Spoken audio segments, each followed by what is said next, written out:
and Spotlight Sally. And All right, here we go. You all ready? Yep. Oh, fabulous. okay, let's spotlight Sally to start out. How's that? Okay. Well, hello, everybody. Welcome to those tail spinners. So glad to have you all come. And what a wonderful night we're going to have together, sharing our stories, sharing our ideas, listening so attentively. Thank you all always. I'm so happy to have our featured teller today. I heard Magda in Stagebridge in class, and when I heard the story, I thought, this is how you talk about this subject.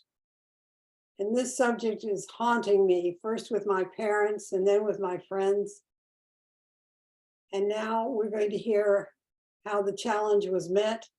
And Liz, will you take us? Sure, Evening. sure. Thank I'll add a couple of things about Magda. And because I went on her website and I looked at her bio, and all I can say is, wow, Magda. I also met Magda through Stagebridge, and I'm glad I didn't know all this about you because I would have been so intimidated. But actually, Magda is just such a delightful, warm person.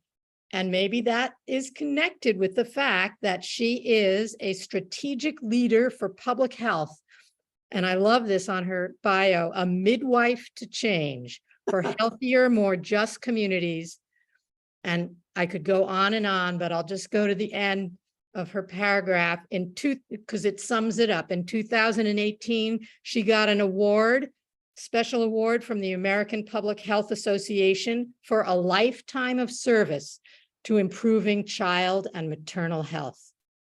So we're just so happy and lucky that you're in the world and all you do. And you tell stories to change the world, but tonight we get to hear a more, a personal story, and we're very excited. So please, let's give a hand for Magda, and then let's mute ourselves while she tells.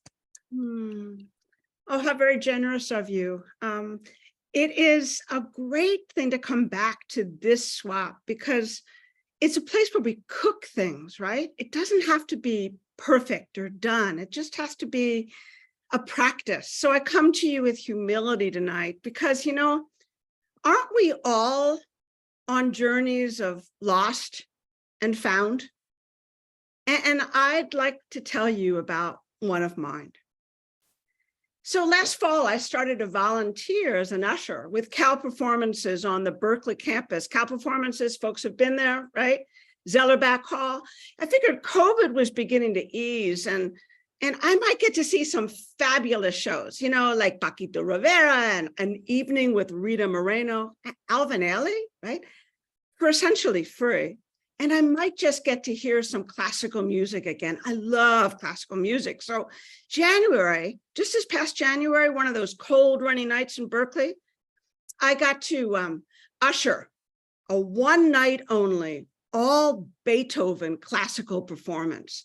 And before the house doors opened at the pre-show briefing, they told the ushers it was going to be a sold out house on 1,900 seats. If we wanted to stay for the performance, we had to be in the very back against the back wall. So from my usher assignment, when I was put up by the upper right balcony, for those who've been at Zellerbach Hall, section J, I could spy down on the mostly empty stage, this massive concert grand Steinway piano, lid propped all the way open. There were two folding chairs, music stands in front of each. And I was thinking, live classical music again.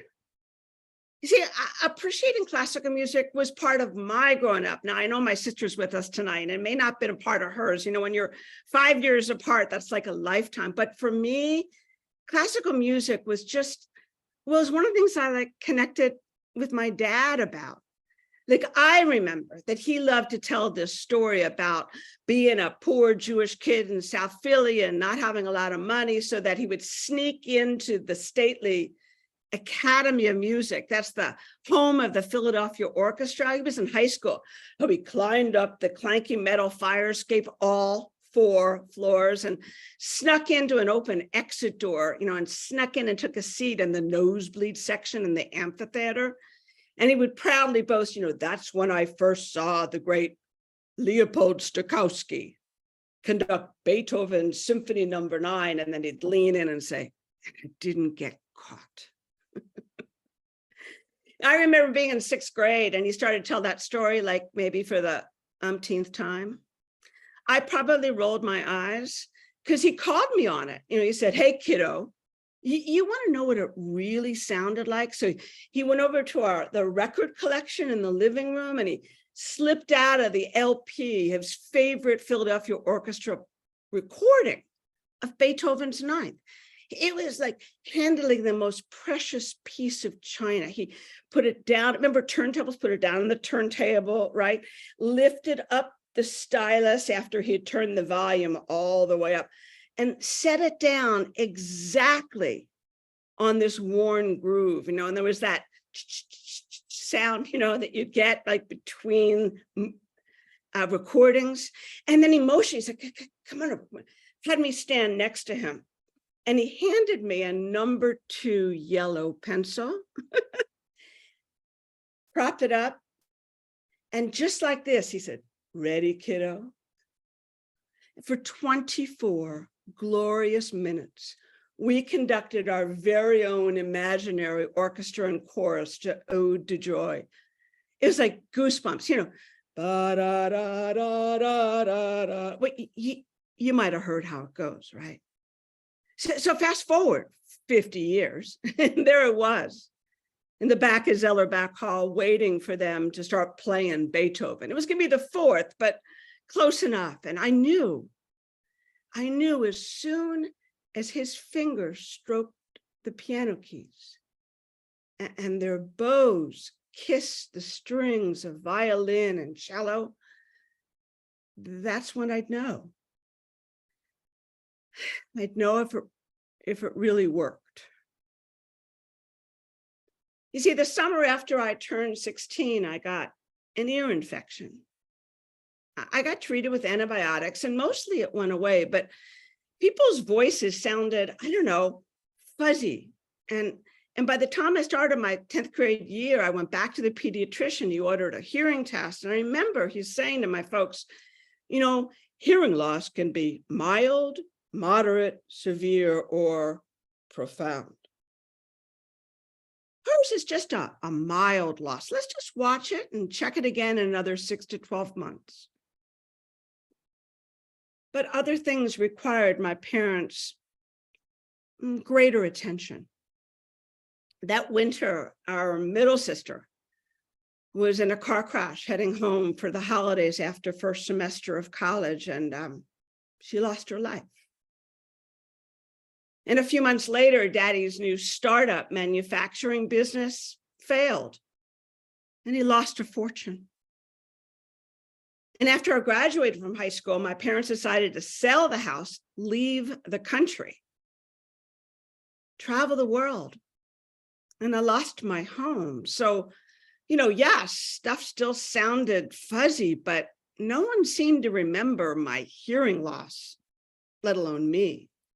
I remember when teachers would face the blackboard and I couldn't see her and she'd say, well, please turn to your book. And everybody else knew it was page 147. I had to look over to figure it out. Like we go for rides in the Bonneville, I'd be driving in the front and they'd have conversation in the back. It was a yellow, beautiful cream Bonneville. They'd be talking about, and they'd start like, well, Sally's sleeping with, I never heard the, But like everything else during that time when I was pretty much on my own, I just had to figure it out, or like my brain figured it out for me. Like somehow I read lips to see what people are saying. I read faces and I read the room for clues and cues, and every single syllable came kind of a guessing game, like especially like the endings and beginnings of word, like is it sit, sip, or is it ship, or is it shit? I learned how to hear. I learned how to hear in context. Like my big brain filled in all the missing parts of a sentence. So if I got a few words, I would figure it out based on what I thought folks might be saying. And listening became my superpower. Absolutely. I could figure it out, or sometimes I just made stuff up. But the story I told myself is that it was not a problem. It wasn't in the way until I had to admit that it might be. You see, in my early 20s, I was working in a community health center as a primary care physician's assistant. And I was taking care of women and children. But I remember one day I was examining this 2-year-old child, this very sweet little boy, and put my stethoscope, warmed it up, put it on his chest. I should have heard loud and clear that telltale sound. I knew he had a little hole in his heart from his record, but I missed the murmur. So I got my hearing rechecked, and it had gone from mild to moderate, but I didn't tell anybody. I didn't go to audiology.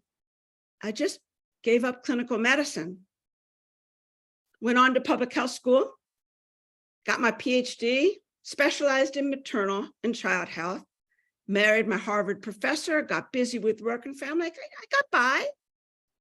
And then we moved. And when I was in my 30s to Omaha, Nebraska, my husband took a job at the University Medical Center. I got a post in pediatrics. And from there, we made it work. The very first weekend we were there, it was like really hot for a November, like, maybe it was above freezing. And we were all raking leaves because that's what you did when you knew that it was going to snow in about 2 days. Now, by then we had Sammy, he's a sweet little 2-year-old boy, and he was having a blast diving into small mountains of crisp oak and cottonwood leaves. My back was turned to him, so I didn't hear him or see him when he took a nosedive. And I didn't hear him when he toddled over to me. But when I felt the back of my knee and there was this little hand grabbing, and I turned around and he was sobbing. And I picked him up and brushed him off. He was okay. And I put him back down again, but I didn't hear him cry. A few weeks later, over coffee in my kitchen, one of the new neighbors, her name was Pat. She kind of like, new neighbor, kind of polite Midwest, brought up the incident. Yeah, apparently some of the older biddies on the block decided that day that I was one of those loud, cold East Coast moms from New York. All they saw was a tiny little boy fall, get hurt. His mom didn't react, didn't turn around, and didn't take care of him until he had to be at her side. But Pat said, that's not what I think. She took a sip of her coffee and gently said, I noticed that when we're talking, you don't look me in the eye. And you're looking at my lips. And when Sammy just called you from the other room, you didn't turn. I was wondering, have you ever been told you might have some hearing loss? Turns out my new neighbor, Dr. Patricia Stelmakowicz, head of clinical audiology at Boys Town Speech and Hearing Institute, one of the top research hospitals in the country for kids with hearing problems, which is located in Omaha, Nebraska, right? So she said, come get it checked. We went over on a Saturday into that booth, the soundproof booth.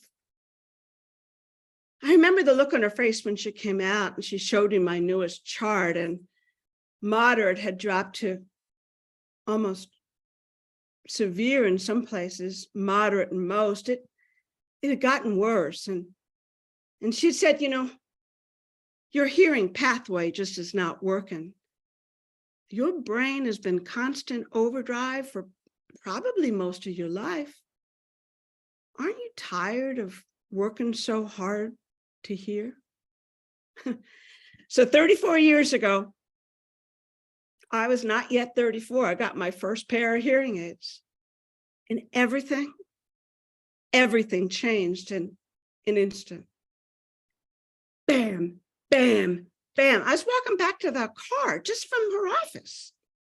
I'm like, what's that noise? I was wearing heels, and they were like, boom, boom, boom on the corridor. Like, I said, oh.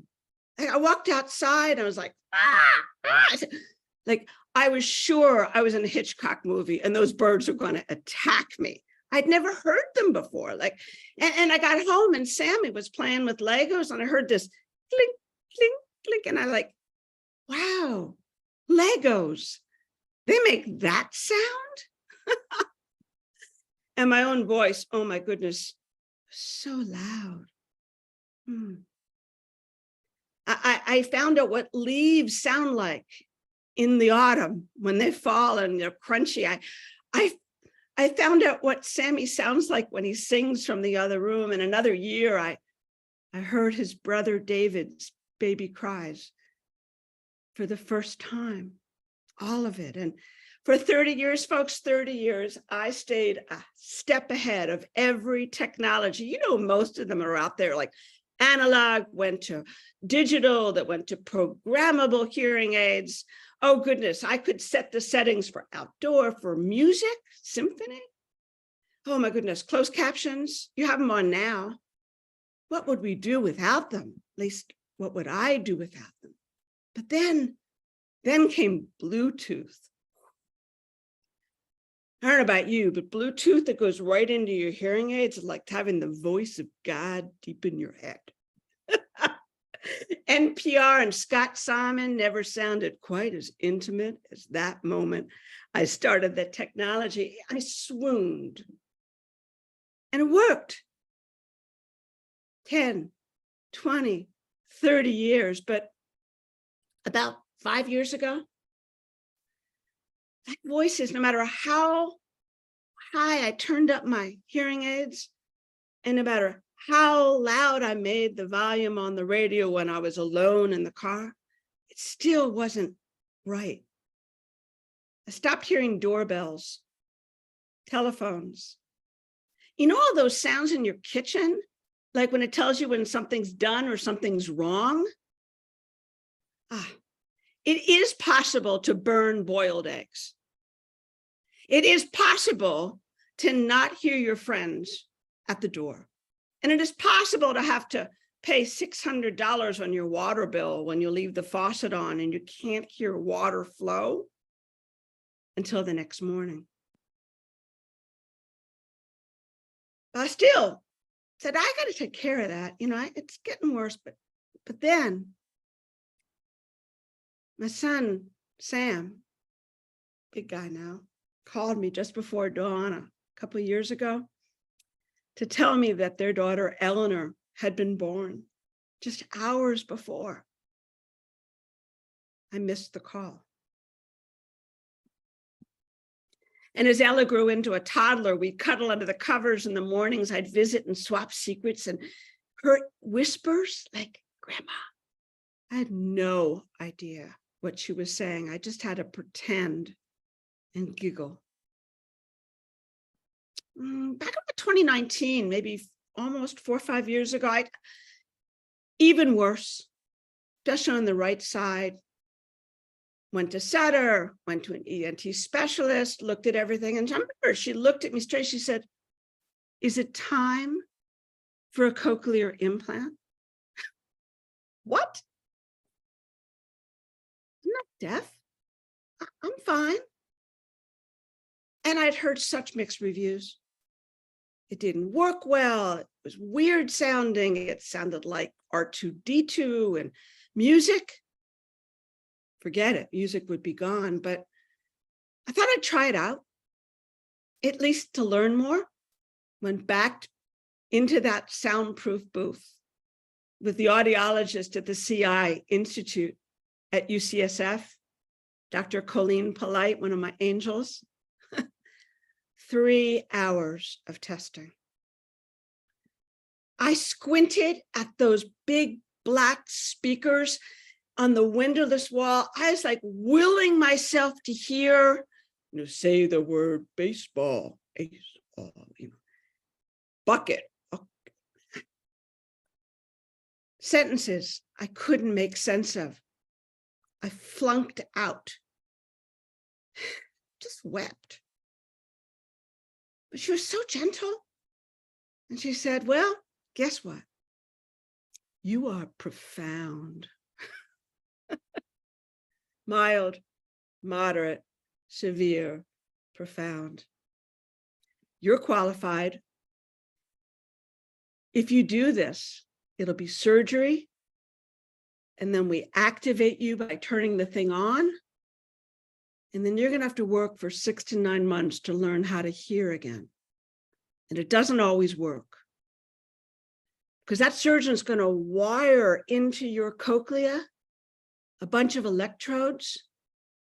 And you could lose all the hearing you have left when the hair cells get damaged in surgery. And it may never come back. So I did the research. And by March of 2020, I was ready to say yes. Other stuff required my greater attention. Breast cancer, separation, divorce after 40 years, and pandemic that hit all of us hard. But a little over a year ago, I celebrated my anniversary just this last June. It finally happened. Outpatient neurosurgery to implant a high-tech hearing system in my right cochlea. I showed up at Mount Zion, and before I went into the ER, the UCSF surgeon, his name is Dr. Charles Lim, worth checking him out on TED Talks. He's a world-renowned expert in cochlear implantation, also a classical saxophonist. He said, I'm going to do everything I can to put that wire in your cochlea and not do any damage. We're going to try to preserve as much as we can. I promise you, slow and steady, 1 millimeter at a time. I must have looked as scared as I felt. And as I read his lips, because my hearing aids were out, and he wore a clear mask. Love it when they wear clear masks. He said, don't worry. I promise I'll take the best care of you as I know how. And he did. I went from surgery to activation. That's when all the tools on the inside, including this magnet on the other side of my skin next to my skull, gets to kiss a magnet on the outside, something that looks like this. Bam, goes right in. And then it sets up this whole circuitry so that sound goes mainline via the electrical way, deep into my brain, where it is processed, interpreted, remembered, heard. Together, dancing with my new hearing aid on the right, and the two of them blend together sound like soft serve ice cream, where you get like sherbet and vanilla, but it tastes like one thing.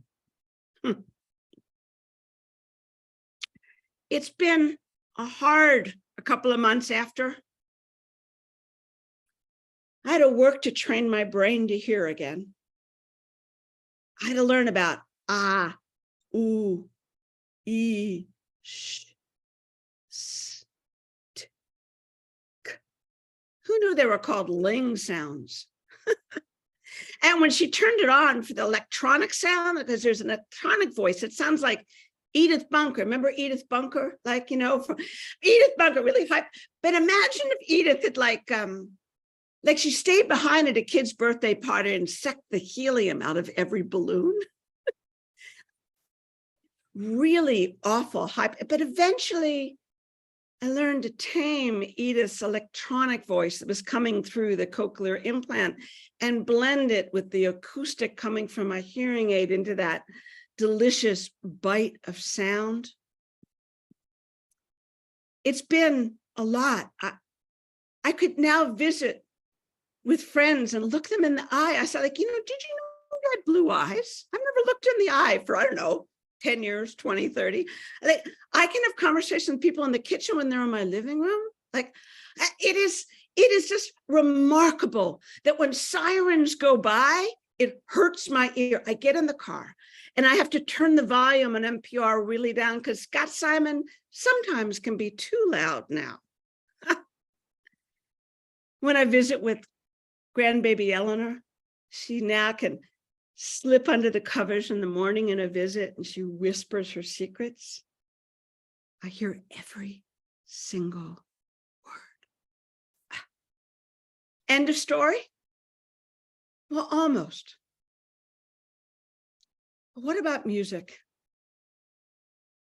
It's almost always different or gone when you have a CI, especially like classical music with lots of range, and especially listening in concert. I could put it on Bluetooth and boy, do I feel like I'm high on drugs from Beethoven in my head. But what about a live concert?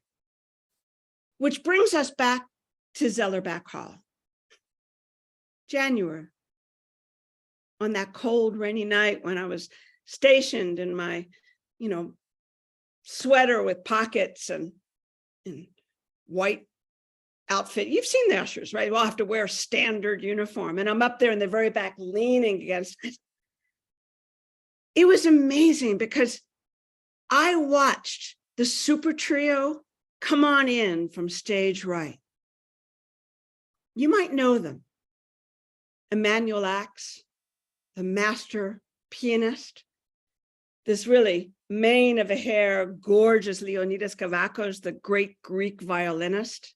And then he had his Stradivarius kind of tucked under casually. These guys walked in like they were belling up to the bar, like old buddies. And the last one, Yo-Yo Ma. And he was carrying his Davidoff cello like it was like a cherished old friend. And they settled in and prepared to play, and everything went still. Hands hovered, bows at the ready, and off they went. They played with such perfect, precise intensity, full-on masterful abundance. Beethoven's Fourth started to fill Zellerbach Hall. It spread like a luscious fog of sound across the orchestra seats, around the side tiers that wafted up into the balcony right into my back corner. And I heard it. I heard it through all of my cool tools, sweet, into my brain, sensual, luscious.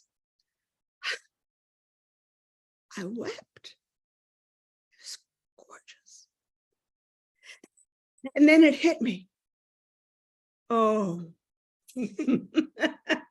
he would have loved this moment.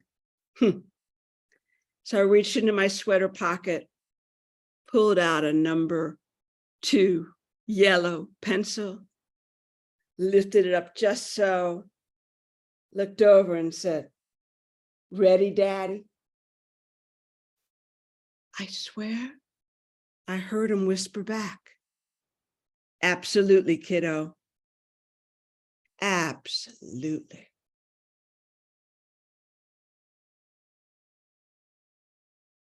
All right, I think we should all unmute. Let's all unmute and let's Woo! Magda hear our applause. Oh, beautiful, Magda. Don't you love it? Amazing. Wow. Yay. Amazing story. Wow. That was fun. That was a romp. It was fantastic. Ernie, Spectacular. Ooh.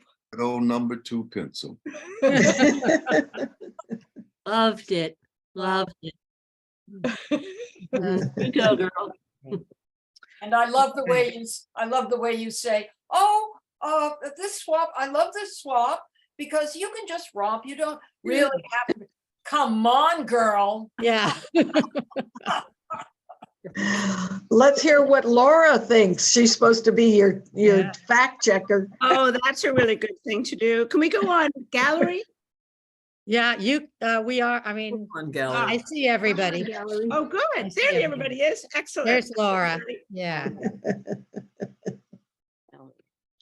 I know. Is that your Pretty father, great, Laura? Talk about it later. Well, it was just such a beautiful story and beautifully brought to life. And to hear all the different structures of over different times in your life and from mild to profound and across the generations, and then to be able to kind of bring back a memory of what music meant. It was really lovely to be on that journey with you. It was really, really sweet. Thanks, sweetie. My big sister likes it. My Thank you, Laura. Thank you. I think you speak for all of us. Obviously, very special, extra special journey for you to hear your sister. I told you it was a good story. Yeah, you did, Sally. Thank you, Sally. So, Thank you, we Ellen. waited, right, Magda, until Give you were us- ready, and boy, were you Claire, ready. thank Okay. you others who've helped me with this. You listened. Superpower, right? Yeah. Right. Well, that was fantastic. What a great way to start our evening. I'm gonna now we're gonna go to our next story from Jane Cole. And Jane has told us quite a few childhood memories and old family stories. And she told me that this one is 100-year-old brand new story. So welcome, Jane. Let's mute. So, Magda, I can't see because I'm crying. Okay, well, cousin Bobby called up and he said, Janie, I want you to send a book to this lady, Carol Leslie. She's a friend of our family and she wants a copy of your book. And I thought, oh boy, I only have 4 copies left and I don't know this lady. And I just went, oh, okay. So this is a little book I wrote about my dad and his pony cart. And a lady takes place in Sonora, California. And Pat Perry is a lady who writes a column for the Union Democrat newspaper, and she asked if she could print a couple of the stories out of the book.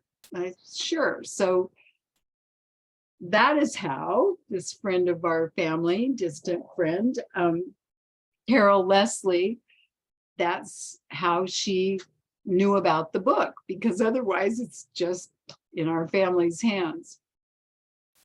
So I wrote her a little letter and gave her my phone number and mailed off the book and thought, oh boy, I hope she enjoys it because I don't have very many left. And I get a phone call from Carol Leslie. Well, she jumps in with a story that is 100 years old this year. And I just could not imagine a better gift to have a story about my dad appear 100 years later in my life. So it turns out, well, first I'll show you a picture. This is later. My dad was a grown-up by the time this. So that's my dad's pony cart and his pony in a parade. And he was a young man at this point. And this is his nephews in the cart. So that's Marianne the pony, and that's the pony cart. So Carol said her dad was my dad's childhood friend. They hung out together a lot. His name was Jim Heron. Well, right about the time that my dad acquired this pony cart, they were using it, but under my grandfather's supervision. They were training Marianne how to pull the pony cart. So my grandfather, Peter, said, do not go out with Marianne. Do not hitch her up unless I'm there with you. She's not ready yet. Well, Carol said that when her father told this story, he laughed all the way through the story. So Jim Heron's version is, Peter, my grandpa, told Puppy, do not hitch Marianne up and go out with her. She's not ready. As soon as the opportunity presented itself, my dad, Puppy, hitched Marianne up to the pony cart, and he and Jim jumped in and took off. Well, Marianne did okay going up Sunset Avenue and over a little rise, but then there's a very steep street that goes down Lytton, and it goes down to Washington Street. Somewhere on that steep hill, Marianne decided she was not happy, and she started running. It's a steep street, so that cart was pushing on, the harness was pushing and on her behind. There's no brakes in a pony cart.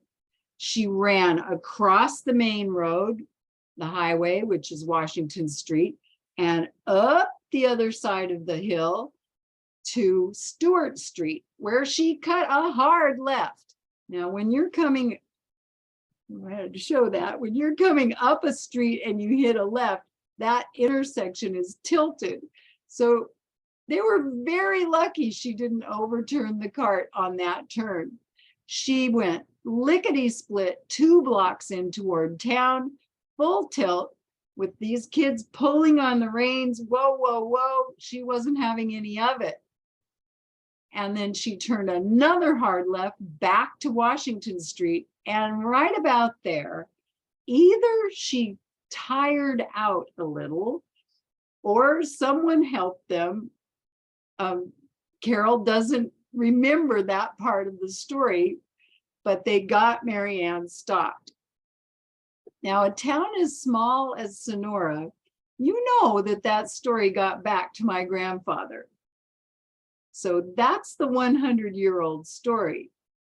My question is, how did my father forget to tell me that story? The end. Oh, thank you. That was great. It's wonderful. And isn't it interesting that that's true in a lot of stories, that it's the getting in trouble part that that's the memorable part. How you got out of it sometimes gets lost. Yeah, but what a gift. What a gift, like you said. Thank you, Jane. That was and the picture and everything to help us really see that story. You took us there. Okay. Now, our next storyteller is Marty Falshore. And Marty, I have Beverly next. oh, you have Beverly Yeah, next. I'm I didn't- sorry, I didn't read well. Pardon me. We've got, sorry, Marty, we're gonna have Bev first. Bev's up very late. She's in upstate New York. And I apologize to both of you. And as soon as Bev's story, we have Bev's story, then we'll have Marty, okay? All right, apologies. Okay, Bev, welcome back. Let's, this is a new story that Bev told me she's been sort of commissioned in a way, yes, to create a story for the community. So let's hear it. Okay. We had to pick a picture of a that's going to be on exhibit the real original picture. And and it's on the sea and the oceans and, you know, so here it goes. I picked a picture and here it goes. It's a true story also. The name of the story is The Fisherman and the Sea. It was a cold spring day, early in the morning, and the mist and the fog was all around me. And I'm driving on this highway out of Southampton, Long Island, where I was attending college. It was 1970. My professor had said to find the old fisherman in the sea who has a story to tell you. Drive to the very end of the highway and you will see a sign which says Montauk Point. That's where the ocean and the tip of Long Island is. When you can't go any further, you'll see the sign and park there.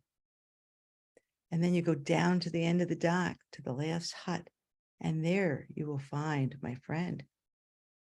I had been in the class 2 days earlier, and then they announced that that coming weekend was going to be the first celebration of Earth Day, and the whole world was invited to do something to try to invite and educate people of ways we could improve the earth and our environment. Well, I borrowed her car that morning. I'm driving and I'm going, what the hell am I doing? I thought I was lost. And then there came the sign in the ocean, a sigh of relief. I parked the car and I said, I hope the story is a good one because I'd like to talk about it. That's coming Saturday. I walked down an old dock.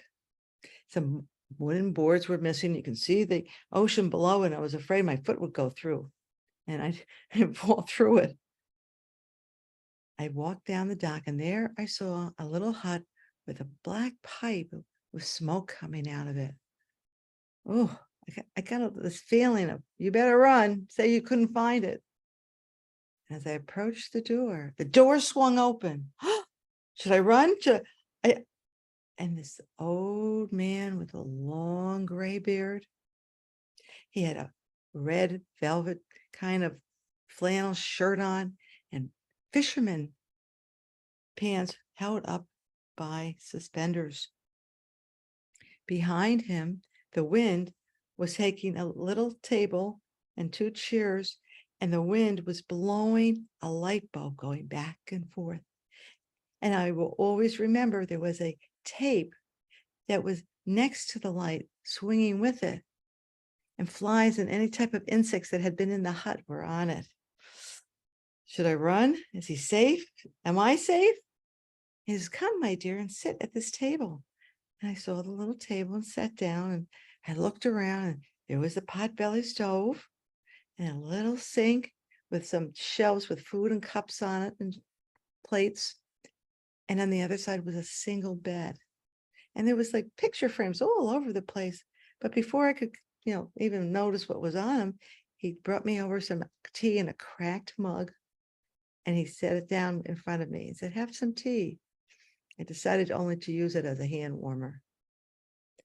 Oh, I'm so happy you're here, my dear. Are you going to be a teacher someday? I said, yes, I'm hoping to be. My friend told me that she would make sure that she would send over someone who was going to be or was a teacher. Now he got my curiosity up. Well, my dear, I have a story to tell you. I want you to listen very carefully. I was born in Southampton, and I went to high school near Montauk Point. I didn't really like school at all. So I would skip school and come to Montauk Point. In those days, the big fishing ships with the big masks and old-fashioned rowing and was there. And they would say, hey, boy, you want to earn some money and help us with our masks or with our ropes or whatever? or unload our boats, because in those days, all the boats from Europe would come over, and in that town, they would bring their goods and sell them. And they would also bring the fish that they had caught and sell them as well. And the people of Southampton would have their boats out there, and they would go to Europe. And on their way, they would sell their fish and then pick up goods to bring back to Southampton. Well, I really, really wanted to join them. And they would tell me, not until you're 16 and you have your parents' permission, can you join us for a voyage. Well, when I hit 16, I told them, it's my birthday. I'm 16. They said, if you have your parents' permission, you can go on the next voyage. I never told my parents, I lied. I said, my parents gave me permission. And that was it. I was hooked, and I became a fisherman my whole life. It was so exciting listening to their tales and visiting all the ports up and down Europe. And their parents, fathers, grandfathers, great-great-grandfathers had told them where to find the fisheries in Europe when they took their boat over. And there was thousands and thousands of fish in these fisheries up and down the coast of Europe. And every year they would take the fish and go from port to port, from England to Paris to Holland and France, all over Europe. And then when we got to those ports, and after we sold our fish, we might even stay a few days, and we toured the area. But two problems started. Small. You didn't notice it at first. But then it got worse and worse. When we went to where for hundreds of years, there was fisheries. And the fish got less and less. And people were saying, where are the fish? Some of them even just disappeared, where they had been for maybe 200 years. And then they figured it out. People were overfishing, and they weren't giving them time to replenish the fisheries. And one other thing was happening. Before, when he first started, when he was 16, the water was crystal clear. It was beautiful. There was no smells but the salt from the ocean. And it happened gradually. They would see some garbage floating in the ocean. And then they saw animals that were dying or dead because they got caught in the garbage and the plastic. And the crystal water, well, it had a stench to it before you even got to the hundreds of miles of garbage that were in the ocean. Most people would have never gone near an ocean if they didn't live near a coast. But most people in the world didn't know that this was happening. We have to do something about it, my dear, I said, the fisherman. So every port in Europe, he would find the mayor, the person who ran the bar, the local yodels, the church, the governments, the colleges, and he talked about it to inform people. He said, I'm going to let them know what's happening so people can organize and we can possibly solve this problem. Well, he goes, come, my dear, I want to show you something. Show me what? It's like a little square hut. And he says, come. And he took me over to look at the pictures on the walls. It was him getting awards, getting medals by kings and queens and governors and all these famous people from around the world. And the last one, you could tell he was so proud of. He was at the castle, Windsor Castle, or wherever in London, the queen and king lived, and they were giving him an award. Now, I really believe the story now. Come, my dear, sit down. It's going to start raining soon. You have to get home, back to your college. I have a question to ask you, and you have to be honest with me. I was only 19 years old and I did not feel comfortable at that moment. Like, what was he going to ask me? Oh, well, my dear, I wanted you to come because you're going to be a teacher, I was told. I'm an old man. I'm going to die soon. I need someone to carry on my legacy. Someone who will be reaching children, parents, community. And once a year, when Earth Day comes around, like they're going to have this weekend, I want you to make sure you educate them of the fisheries and the oceans and all the other polluted stuff that's happening in the world today, and see if you could turn things around. Can you promise me to do this? I was only 19 years old and never had to make a promise to anyone like this. And I wanted to be honest, and I sat there.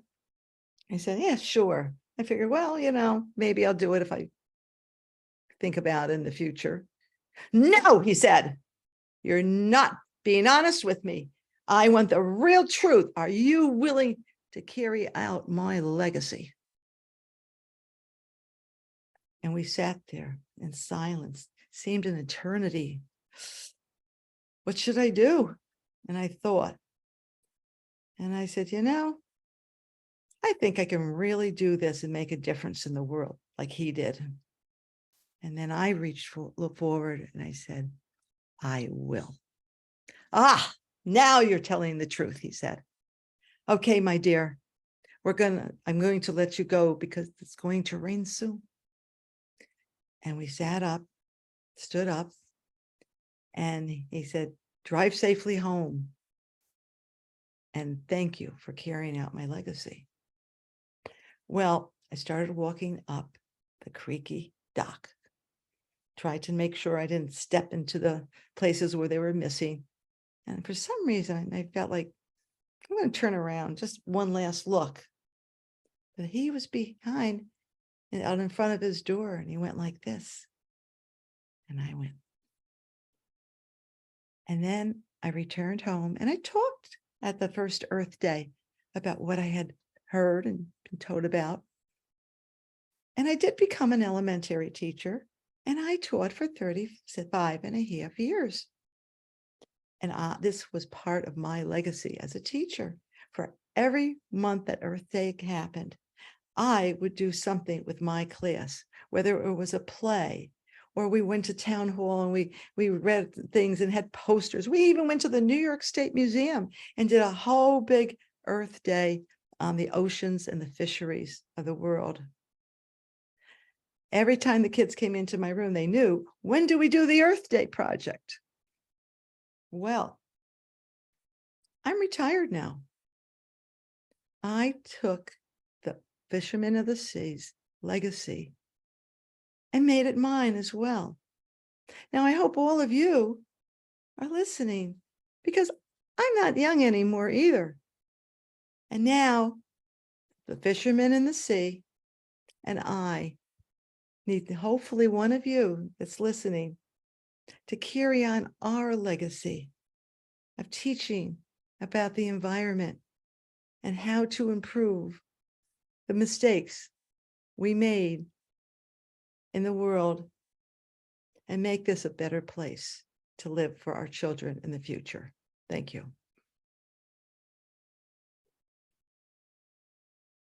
Thank you. Thank you, Bev. Thank you very much. That was inspiring. That was very inspiring. Thank you. Beverly, do you know the name of that man? I knew you were good. Somebody always was going to ask.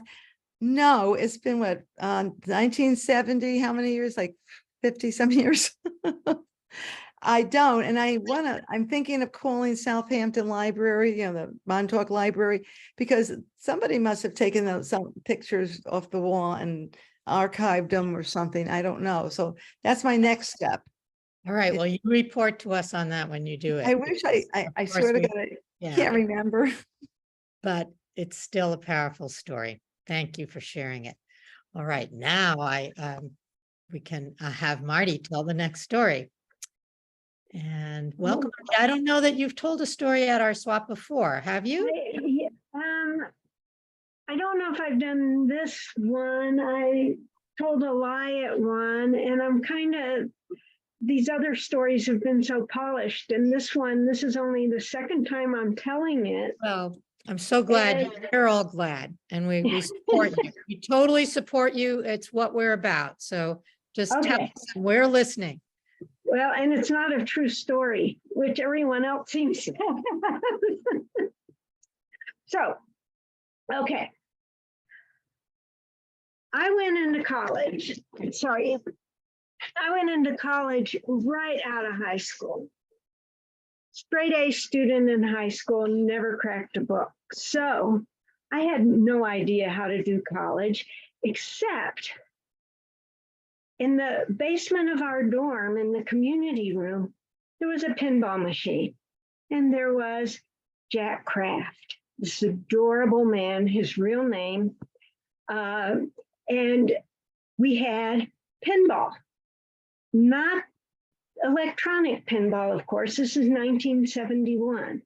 This is the kind of pinball machine that you got 3 games for a quarter, 5 balls per game. You pull the button back, the ball shoots up and all over the place.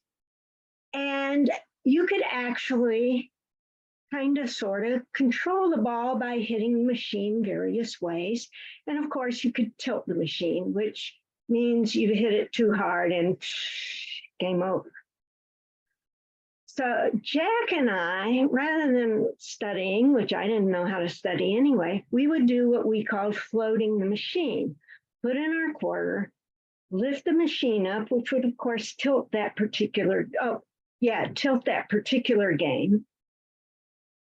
Hit a ball for the next game and get it stuck in the top of the machine on one of the little ratchets and ring up 25 free games, because if you had enough points, you got a free game. So we get the ball stuck and it would sit there for however long it took, ding, ding, ding, ding, ding, ding, ding, ding, ding, until we had our 25 games. And then we would put the machine down and play pinball. And let me tell you, I got really, really good at pinball. I knew how to hit the machine. I knew how to keep the ball up at the top where all the high points were. I learned how to hit the flippers so that I could get the ball back in the top when it came down to the bottom. And Jack and I would actually get legitimate free games off these machines. Needless to say, I guess, I flunked out my first semester in college. And that winter break, Jack and I, after that first semester, Jack and I kind of hung out in St. Louis. I went to Webster College, which is now Webster University. He and I hung out in St. Louis in various arcades and bars. Drinking age back then was 18, so we could get into the bars. We'd go in and hustle pinball. I would play and he would bet against me and I would win and he would lose, or vice versa. And we would play until one of us supposedly ran out of money. And then people would challenge us to games. I would, if I was the loser, I would take and go to a different machine and people would bet against me and they would bet against Jack and we would get a lot of money that night hustling pinball. And we sort of spent our winter that way. And Jack dropped out of school. Little side note, he actually did graduate in 1977, but we were just traveling around hustling pinball and making a lot of money. We headed further west, ended up in Las Vegas, hustling pinball. And what would happen is word would get out. People would find out about us, and we'd get kicked out of that particular bar or arcade. And we'd go on to the next one. And people would, of course, bet against the loser, who would then start winning, and they would lose their money and we would get our money, and anybody who bet for us would get whatever their share of the money was. Las Vegas banned us for life. Reno banned us for life. Word was really getting around, and Jack was getting bored. I was getting banned. I sort of went off on my own because he went back to school. Like I said, I was making a lot of money, but I was also well known. Banned out of California, started heading north, Colorado, back east places. Eventually, the whole US, I was banned.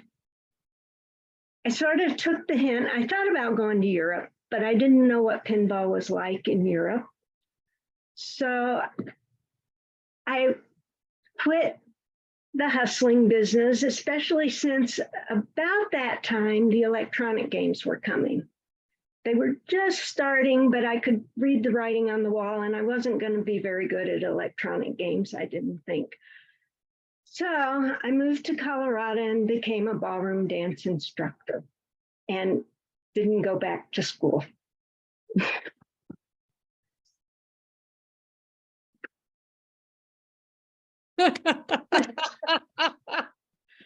What a tale, what a tale.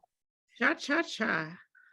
I just put in the chat, I didn't play pinball. Did you play did you say this is a true story or this is not a true story? The beginning is true. Jack It is Kraft and true. I would actually float the pinball machine and play until 2, 3, 4 o'clock in the morning in college. That's what I learned in college. And I actually did go back to college and stuff like that, but Well, that's a different story. what a great tall tale. And boy, well, I mean, if that's the second time you told that story, it was delightful. And Thank you. I haven't been to it, but you have to come down and visit to the Bay Area and go to the Pinball Museum in Alameda, where it's I put the website in the chat. I've been hearing about this place for a while, but you pay one price and you can play for the day. But so Yeah, I don't. my neighbor was is really into pinball, and he was one of the people who got in fact, I'm sure he's still connected with. Wow. Yeah, I Very do have cousins in Richmond, and I don't know if Magda knows them.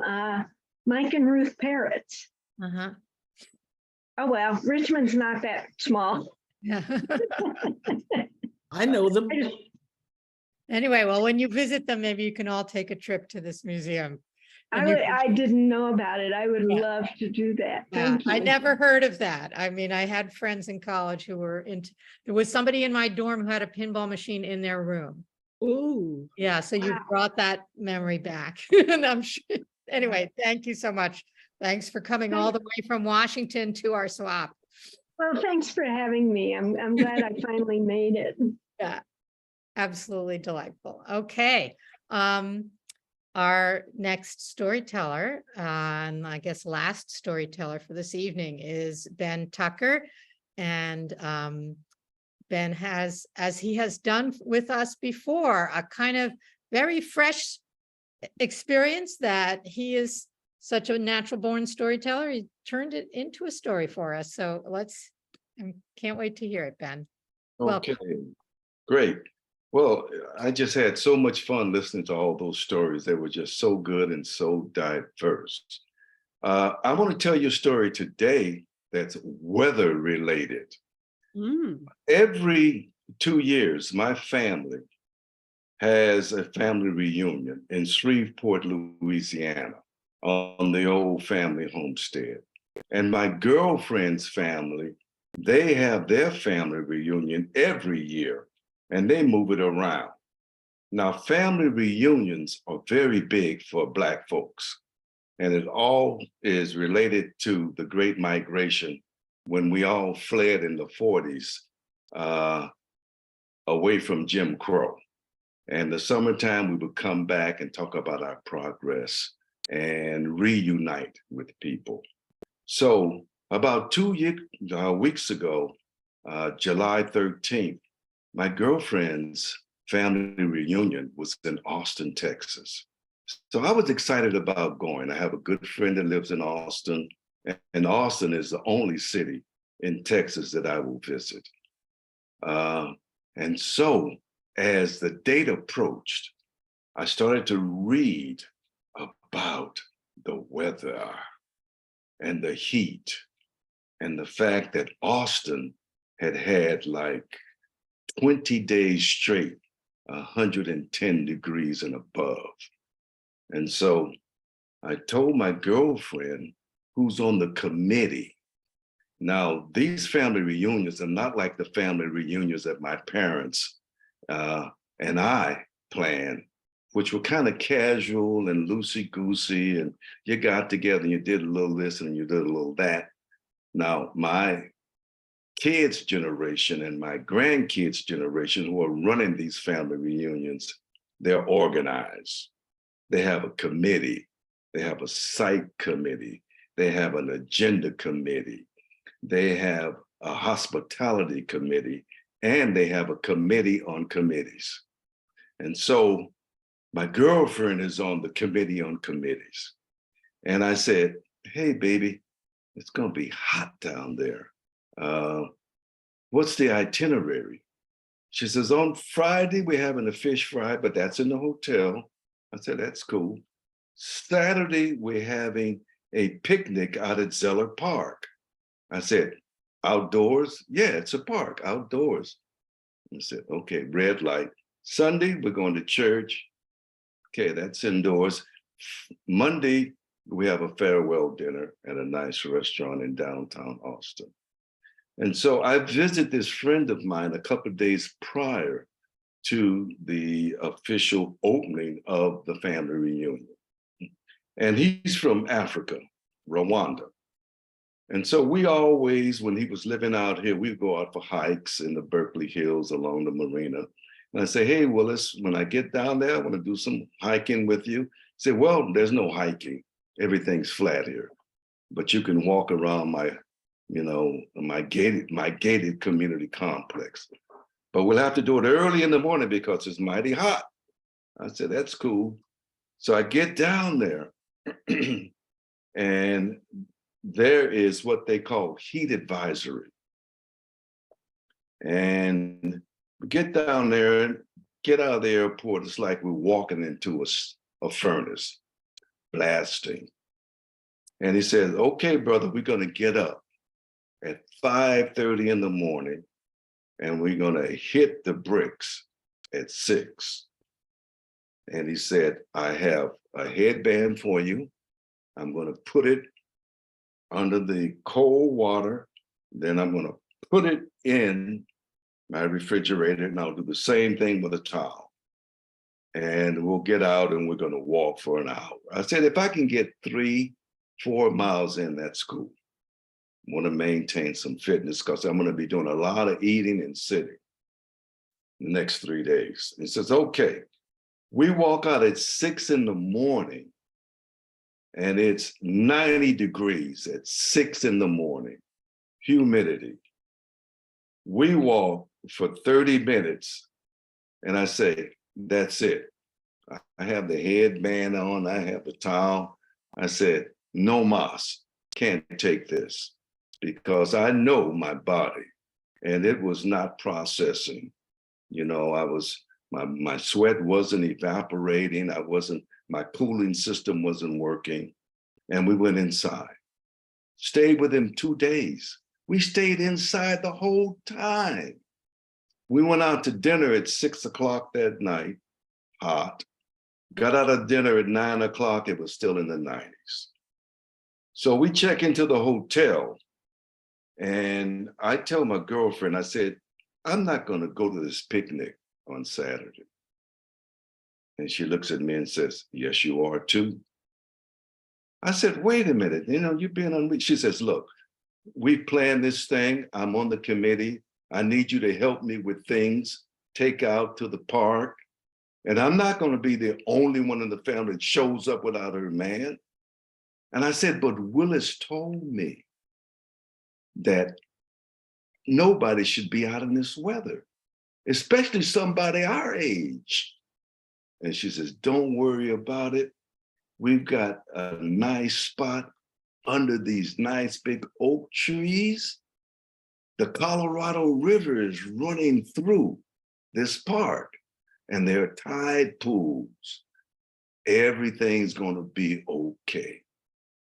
So we have the Friday fish fry in the hotel. Everything goes well. I go back, look at my weather app on my phone. It tells me it's going to be 113 at 2 o'clock. And this is when we report for duty at the park. We get back that night, Friday night. I said, baby, I'm not going. She said, yes, you are too. And I said, but Willis advised me and you not to go. And Willis is from Africa. He's lived in the tropics. He's been in Texas for 10 years.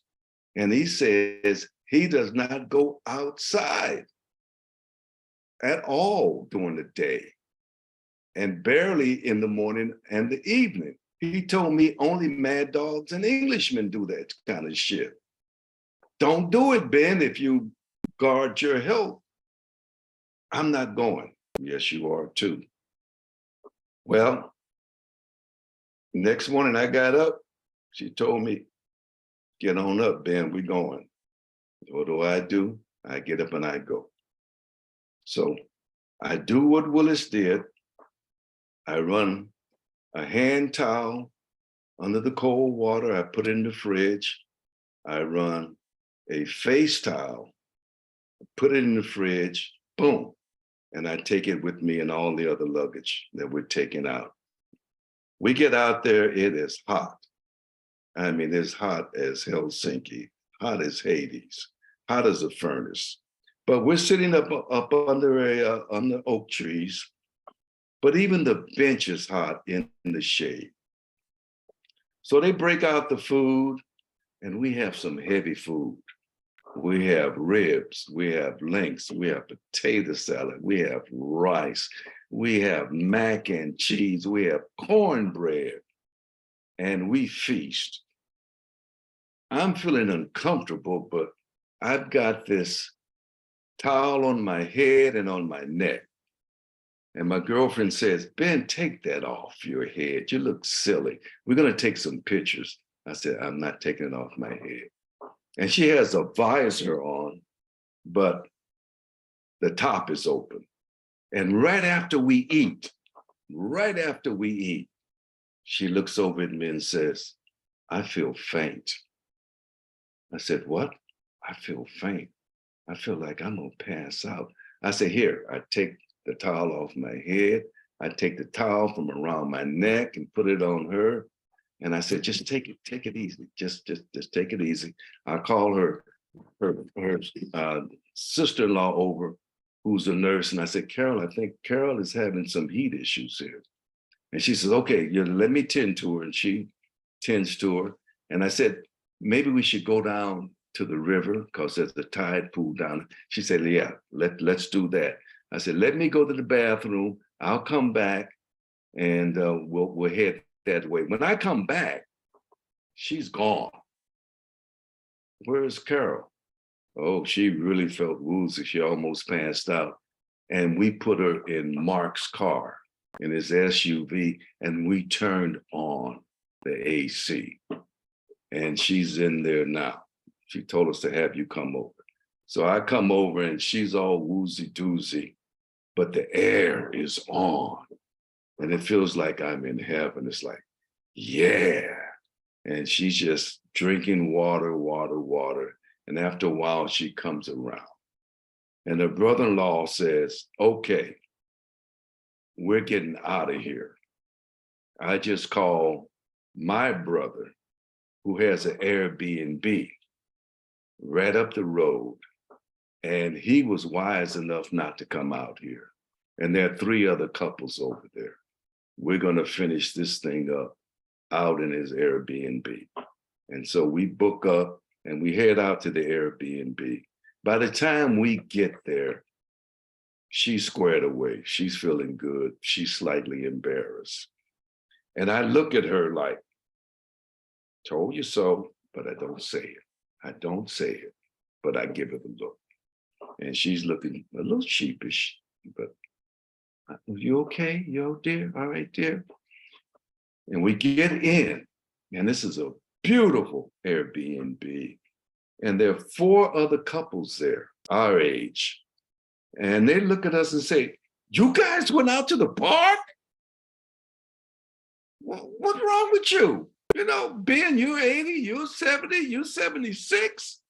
They told all seniors, and it was not only a heat advisory, it was a heat warning. And they said, if you don't have to be outdoors, don't go outdoors. And let me tell you, they had food, they had drink. It was a big round table. And we sat around that table. We laughed and we talked. And we talked about how we were silly enough to let all this organized, new kind of family reunion keep us so rigid that we went out in the noonday sun, and we were not mad dogs nor Englishmen.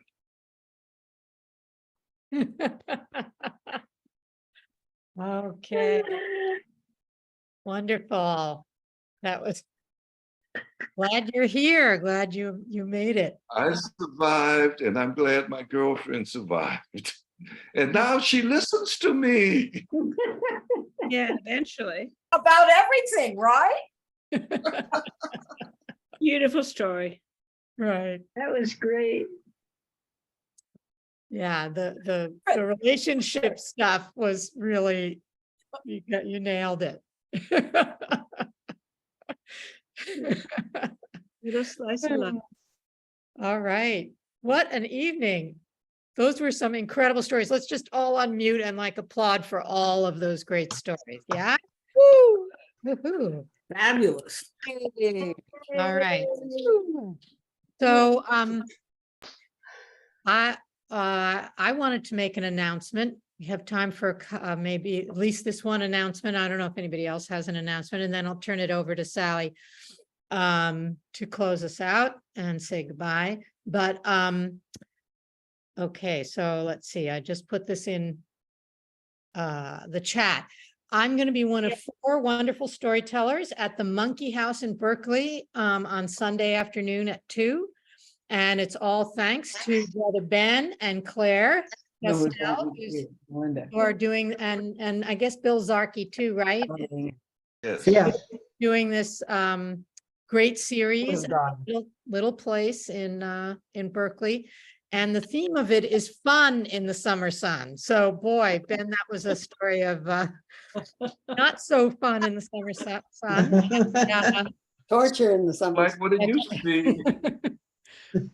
But there'll be a open mic as that's part of their concept, right? And maybe one of you could explain just a little bit about that. And so maybe one of you who is listening today could come and be in the audience, but also tell a little story of some memory, a snapshot from your life, or fun in the summer sun. Right, we have the the invited speakers, and we're really excited with the lineup this time. It will be a great, it's always great fun at the Monkey House. It's just this cozy little venue. So if you feel like coming along and telling a story for 5 minutes, 6 minutes, if you're not one of our guest speakers, then please come and check it out. It's a very cool little venue right there in the heart of Berkeley. Thank you, Claire. And yeah, and tickets are pay cash at the door or email to reserve a seat, but can people pretty much come at the door? Yes, they can. Okay. And it's from $10 up sliding scale. So what, such a deal. So come out and it won't be roasting in Berkeley, right? Right? Well, we're It's close just to the marina. Right. We've got a cool breeze that runs up University Avenue. Yeah. There you go. Get Okay. off of the bay. All right. So let's, Sally, would you close us up? Okay, I'm just gonna say goodnight to you all. What a splendid evening. Thank you so much. I worry like a mother, you know, what's gonna happen to my baby, my swap? Is anybody gonna come? And what the story's gonna be like? And here it is, just a great, gracious, wonderful night. Thank you all so much. Thank you for the joy. Thank you for the experience. Good night to you all. Bye-bye. Hope to see you at Thank Monkey you so House on much, y'all. Sunday.